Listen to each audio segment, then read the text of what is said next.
इस प्रकार से विवाह प्रमाण पत्र का फॉर्मेट है। सरपंच सचिव जो है सिग्नेचर करेंगे। तो नमस्कार दोस्तों, कैसे हो आप सब। और दोस्तों आप सभी का स्वागत है हमारे चैनल में। और आज मैं इस फॉर्म को आपको भर के बताने वाला हूं और बाकी पिछला वीडियो में जो आपका कमेंट आया था वो उसका भी आपको रिप्लाई करने वाला हूं। तो चलिए स्टार्ट करते हैं वीडियो को, टाइम वेस्ट ही करते हैं।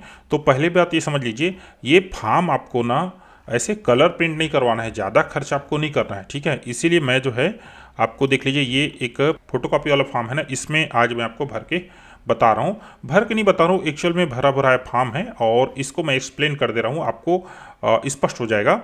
और नया क्या है इस फॉर्म में देख लीजिए, इसमें 19 नंबर तक ही है, ठीक है ना। देख लीजिए 19 कॉलम है इसमें, लेकिन अभी जो फॉर्म आया है ये देख लीजिए, इसमें है 20वां कॉलम भी है बैंक डिटेल्स का, ठीक है। ये योजना मान के चलिए जल्दबाजी में स्टार्ट की गई है, इस कारण से ये 20वां नंबर खाता क्रमांक लेना जो है भूल ही गए थे। तो पिछला जो जिन्होंने ये वाला फॉर्म जो जमा किया होगा उनको वहाँ पर बैंक खाता का डिटेल्स भी मांगा गया होगा, और नहीं मांगा गया है तो आप जाके बैंक खाता डिटेल्स जो है वो दे दीजिए, क्योंकि पहले वाला फॉर्म में वो डिटेल्स नहीं था। और मैं इस वीडियो में आपको जो विभिन्न प्रकार के प्रमाण पत्र है, विवाह प्रमाण पत्र है, निवास प्रमाण पत्र है आदि जो भी हैं, उनके जो फॉर्मेट है वो भी आपको बताने वाला हूँ। तो चलिए वीडियो को स्टार्ट करते हैं। ये ले लीजिए, ठीक है ना। वैसे अब मैं आपको बता दूं, ये जो फॉर्म है ऐसी विवाहिता जो महिला हैं जिनका राशन कार्ड में नाम नहीं है उनके लिए, ठीक है ना। क्योंकि यहाँ पर आप देख सकते हैं राशन कार्ड क्रमांक तो यहाँ पर कुछ नहीं है। कारण ये है कि चूंकि अभी अभी विवाह हुआ है तो राशन कार्ड में कैसे नाम जुड़ेगा, ठीक है ना। क्योंकि बहुत सारे लोग का क्वेश्चन यही आ रहा था कि राशन कार्ड में नाम नहीं है तो क्या करें, ठीक है। तो चलिए शुरू करते हैं। देख लीजिए आवेदन स्थान तो आप यहाँ पर अपने गांव का नाम लिख दीजिए, दिनांक तो आज का दिनांक लिख दीजिए। ये फोटो देख लीजिए, फोटो में आपका क्रॉस साइन होना चाहिए। देख लीजिए यहाँ पर इस प्रकार से साइन जो है ये गया हुआ है, इस टाइप से आपको भी क्रॉस साइन करना है। उदाहरण के लिए हम एक ये ले लीजिए, एक फोटो है तो फोटो में ठीक देखिए यहाँ से शुरू कीजिएगा, ये बीच से और ऐसे करके आपको जो है कागज तक लाना है, इसको बोलते हैं क्रॉस साइन, ठीक है। तो ये क्रॉस साइन आपको कर देना है। उसके बाद आवेदिका का नाम आधार कार्ड के अनुसार तो जो भी आपका नाम है यहाँ लिख दीजिएगा। जैसे कि उदाहरण के लिए राम कुमारी साहू ले लीजिए, ठीक है। पति का नाम तो ले लीजिए रामलाल साहू, इस प्रकार से उदाहरण के लिए, ठीक है। आवेदिका के पिता का नाम तो ले लीजिए श्याम लाल साहू, इस प्रकार से।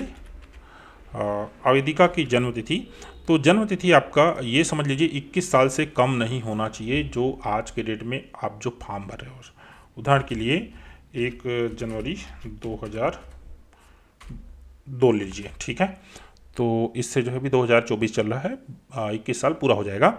आप लोग का सवाल आता है कि 60 साल के ऊपर महिला को दिया जाएगा कि नहीं, तो ये बिल्कुल हाँ है, बिल्कुल दिया जाएगा, इसमें कोई दो मत नहीं है। क्योंकि यहाँ ऊपरी लिमिट नहीं है, 21 साल से कम नहीं होना चाहिए, उसके ऊपर चाहे जितना भी हो, 100 साल भी होगा तो उसको भी इस योजना का लाभ जो है मिलने वाला है।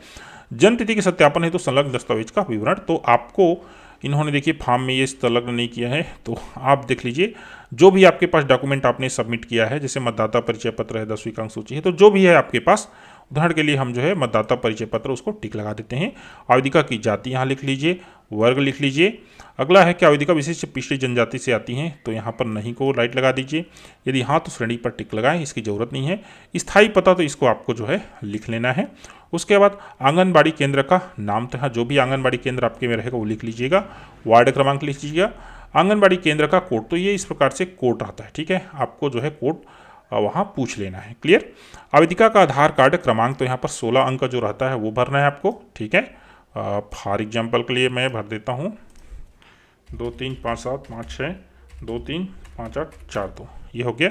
आवेदिका के पति का आधार कार्ड यहाँ पर आपको संलग्न करना है, तो ये भी मान के चलिए आपका कहना चाहिए रहेगा 12 अंक का। आगे है परित्यक्ता तलाकशुदा हेतु लागू नहीं। यदि परित्यक्ता अथवा तलाकशुदा हैं तो ये जो चीज़ है ये लागू नहीं है, आधार कार्ड जमा नहीं करना है इस कंडीशन में, ठीक है। आगे है यहाँ पर दूरभाष नंबर लिखना है, एक्चुअली दूरभाष लिखा गया है। और वैकल्पिक का तात्पर्य यहाँ पर आपका दूसरा मोबाइल नंबर जमा कर देना है, घर में 2 जने किसी को होगा तो जमा कर दीजिए। आगे है आवेदिका का पैन कार्ड क्रमांक तो ये वैकल्पिक दस्तावेज है, इसका तात्पर्य ये अनिवार्य नहीं है, इसकी जगह दूसरा दस्तावेज भी आप जमा कर सकते हैं, है तो ठीक है, नहीं तो छोड़िए। राशन कार्ड क्रमांक वैकल्पिक दस्तावेज इसीलिए इसको बोला गया है, चूंकि नई नई विवाहित हुई हैं तो उनका राशन कार्ड में नाम नहीं जुड़ा हुआ है, ठीक है। मुखिया का नाम तो देखिए अब राशन कार्ड में तो नाम जुड़ा ही नहीं है, तो मुखिया कौन हो गया? मुखिया यहाँ पर सीधा सीधा क्या हो जाएंगे? उनके पति हो जाएंगे। ठीक है, आवेदिका के पति का पैन कार्ड नंबर वैकल्पिक दस्तावेज है, तो इनका जो है अगर आपके पास है तो जमा कर दीजिए। ठीक है, आगे बढ़ते हैं। क्या आवेदिका के परिवार का कोई सदस्य भारत सरकार, राज्य सरकार, तो इसको आपको नहीं डालना है, नहीं तो फिर सीधा अपात्र हो जाएंगे। ये देख लीजिए। क्या आवेदिका ऐसी पेंशन भोगी हैं जो मासिक पेंशन प्राप्त करती हैं? यहाँ पर ना देखो ध्यान से, ऐसी पेंशन भोगी का तात्पर्य है जो समाज कल्याण विभाग के अंतर्गत जो है जो विभिन्न पेंशन योजना है, जैसे विकलांग पेंशन योजना है, आपका कहना चाहिए वृद्धा पेंशन योजना है, इस योजना के तहत वो लाभ पाती हैं, उसको पूछ रहा है। अगर कोई महिला रिटायरमेंट हुई है, रिटायरमेंट के बाद पेंशन पाती हैं, तो वो इसके लिए नहीं है, इसमें उसका डिटेल डालने की ज़रूरत नहीं है, ना ये कॉलम उसके लिए है। तो ये चीज़ को आप ख्याल कीजिएगा। ठीक है, अगर कोई पेंशन प्राप्त कर रही है रिटायर होने के बाद और वो आयकर के दायरे से बाहर हैं, तो कहना चाहिए इस योजना का लाभ उनको इसमें मिलेगा। ठीक है, क्लियर है ना? ठीक है, आगे बढ़ते हैं। क्या आवेदिका के परिवार का कोई भी सदस्य वर्तमान भूतपूर्व सांसद? तो इसमें नहीं आपको फिल करना है, आप इसको जानते हैं। ठीक है, क्या आवेदिका स्वयं अथवा उसका परिवार आयकर दाता है? ये जो ऊपर जो लाइन है, ये इसको मैंने इसीलिए बोला यहाँ पर, अगर वो पेंशन प्राप्त कर रही हैं रिटायरमेंट के बाद, अगर वो आयकर दाता है तो यहाँ से बाहर हो जाएंगे। ठीक है, परिवार से तात्पर्य पति पत्नी उन पर आश्रित बच्चों से है। ठीक है, हाँ नहीं तो यहाँ पर आप नहीं लिख दीजिएगा। 19 के बाद ये 20वां कॉलम यहाँ पर चूंकि कहना चाहिए मिसिंग है, तो 20वां कॉलम में क्या लिखना है आपको? खाता क्रमांक लिखना है। जो भी आपका जो खाता क्रमांक होगा वो यहाँ पर आप दर्ज कर लीजिएगा। बैंक का नाम, तो जैसे कि स्टेट बैंक ऑफ इंडिया मैं लिख दे रहा हूँ यहाँ पर। और यहाँ पर IFSC कोड जो है वो बिल्कुल भी मत भूलिएगा ना, मस्ट है। IFSC कोड आपको मिस नहीं करना है। जैसे अकलतरा का SBIN 0002818, ये मैंने कोड जो है यहाँ पर लिख दिया। इतना ही है, इसमें और कुछ डालने की जरूरत नहीं है। खाता क्रमांक, बैंक का नाम और IFSC कोड। ठीक है, आगे बढ़ते हैं। यदि नहीं तो स्वघोषित शपथ पत्र संलग्न करें। शपथ पत्र हम नीचे संलग्न करेंगे। देख लीजिए, जन्मतिथि के सत्यापन हेतु तो संलग्न दस्तावेज, तो यहाँ पर राइट लगाना चाहिए था, यहाँ राइट लगा दीजिए और यहाँ पर कोष्टक में आप जो भी दस्तावेज आप संलग्न कर रहे हैं वो लिख दीजिए। ठीक है, पैन कार्ड, आधार कार्ड है और जितने भी दस्तावेज हैं। ठीक है, निवास संबंधी सक्षम अधिकारी द्वारा जारी प्रमाण पत्र, राशन कार्ड है, तो राशन कार्ड चूँकि यहाँ राइट लगा दिया गया है, राशन कार्ड तो जमा होगा नहीं, कारण क्या है? राशन कार्ड तो है ही नहीं। ठीक है, आवेदिका का आधार कार्ड, तो आधार कार्ड जमा है। विवाह का प्रमाण पत्र, बिल्कुल। विधवा होने की स्थिति में तो ये तो एप्लीकेबल नहीं है, यहाँ सब तो समझते हैं।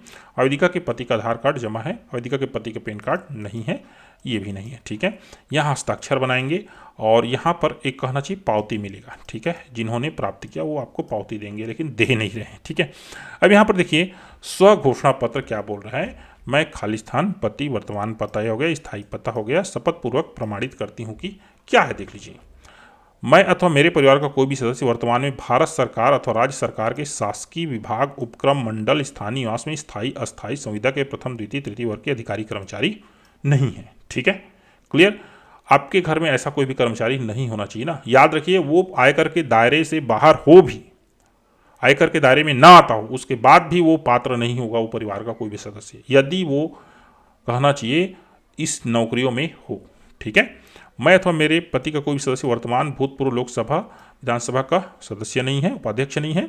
मेरे पति का व्यवसाय कार्य जो भी यहाँ लिख दीजिए और यहाँ आवार्षिक आय जो है आप लिख दीजिए।